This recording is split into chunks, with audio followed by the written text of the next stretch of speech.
This video is sponsored by Sony Handycam. The world's thinnest smartphone is in the house. I'm Warren with KLGadgetGuy. Let's unbox and take a first look at the Oppo R5.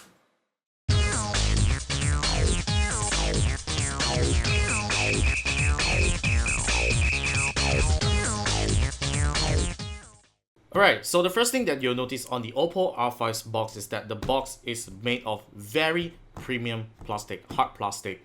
You know, it's not made of metal, but it's made of a very nice hard plastic, and it's not made of paper like any other smartphones that you find in the market today.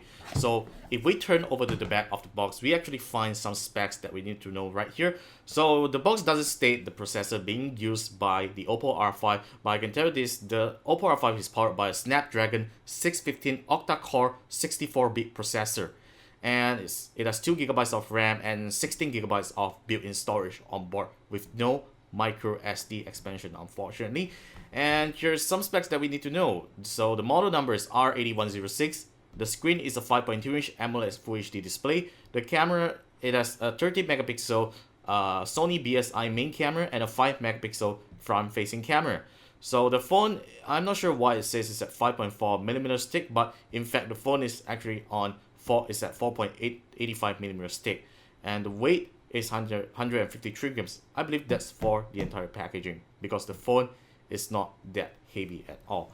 Alright, so here's some serial numbers and stuff, and we check out the network band that the phone supports. So fortunately, it supports FDD LTE bands 137, which will work in Malaysia, and it even has TD LTE, which means it will work with China LTE networks. Very rare to find this in phone nowadays.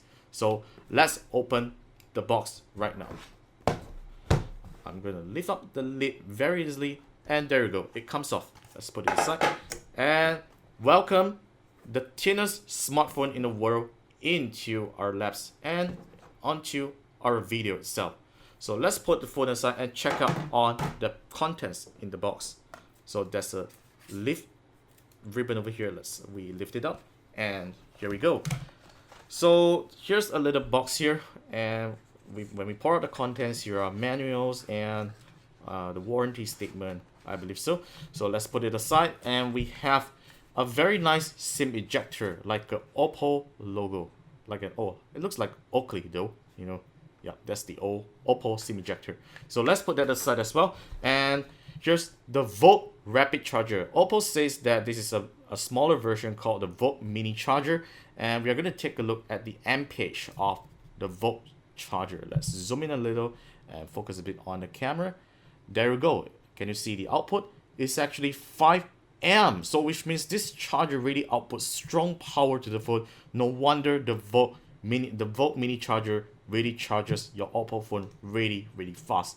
So it's a 2-pin charger. Unfortunately, it's not the 3-pin one, so you gotta need an adapter for your wall plug. So let's put it aside, and we are going to take a look at the micro USB cable. It's a little bit special right here, obviously, because it goes with the Oppo color scheme. It's not USB 3.0, but I think there's something to do with the Volt Rapid Charger that you need to use this USB cable to charge the phone in order to achieve the optimum charging speed. So let's put that aside as well, and we'll take a look at the last content inside the box. So this is the in-ear headphones of the Oppo R5. So it's an in-ear. I think it's very ergonomically designed. Let's take it out of the box. There we go. Look at it. It's a very ergonomically designed earphones. So we're going to put that aside, and let's take a look at the phone itself. So this is the world's thinnest smartphone. Look at the steel frame. It looks so solid. You can't really bend it because it's really too solid. It's really thin. So if we take a look at around the phone, we find the 5.2-inch AMOLED display on the front, and here's the proximity sensor, the front-facing 5 megapixel front-facing camera, and we have the 3 standard Android buttons, a micro USB port, a main microphone, and on the sides we have the power button as well as the volume rocker. Turn over to the back. Here we have a stainless steel back cover, and if you look at that lens, it's kind of protruding, so if you don't buy a case, you'll probably scratch the lens very easily on the phone. And we have an LED flash as well as a secondary microphone for noise cancellation. On the top, it's clean. So one thing you'll notice on the Oppo R5 is that it doesn't have a 3.5mm headphone jack. And the headphones over here provided inside the packaging is a 3.5mm earbuds. But no worries, Oppo has told us that the official retail packaging will actually come with the micro USB to 3.5mm adapter. So you'll be using a converter to plug in your headphones. Or else, guys, just simply go and buy a Bluetooth headset to pair with the Oppo R5. So next, we are going to turn on the phone like this. So overall, I would say the Oppo R5 feels really good on hand.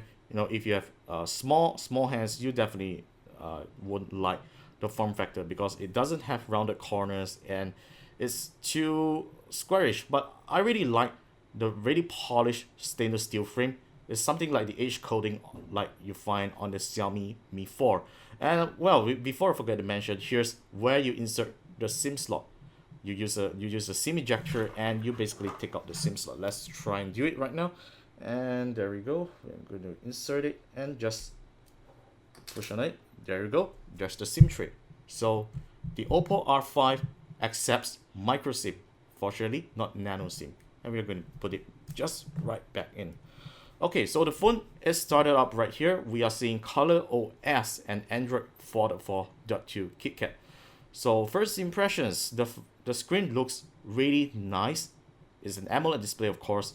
Well, don't care about the waves on the camera because it's the effect of the camera. It really can record displays really well. So let's check out some of the system settings right here. So we already got the phone set up previously, so all my Google accounts are in, so apps are updating on its own. Here's the quick toggles that you actually find right here.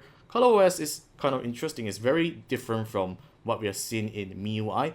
It's really called ColorOS because you see everything here looks so colorful and nice. So let's check out the system settings by going to the About phone, and there you go. So the Oppo R5 is running on ColorOS 2.0.1i. And sorry, it's not Android 4.4.2. It's running on the latest version of Android 4.4.4 KitKat. Wonderful. And it's an Octa-Core 1.5 GHz processor with 2 GB of RAM. And we have 10 GB of available storage because I think it's about 11 gig because we have installed some apps onto it. But overall, it has 16 GB of total space. So which means there's about 5 GB of space being reserved for the system. So viewing angles of the screen, I would say it looks okay. It isn't too bad for an AMOLED display. Yep, so that's pretty much on the first look of the Oppo R5, the world's thinnest smartphone. We'll be doing a first impression of it, so do stay tuned to our site on KLGadgetGuy.com for camera samples as well as some first impressions on the usability of the phone. So if you want to know more about the phone, do stay tuned to our full review coming right up on KLGadgetGuy's YouTube channel, so subscribe to it. And make sure you click on the thumbs up button if you like what you saw. Follow us on Facebook and Twitter at KLGadgetGuy. My name is Warren and I will see you next time in our next video. And this is the Oppo R5. This is the world's thinnest smartphone at 4.85mm.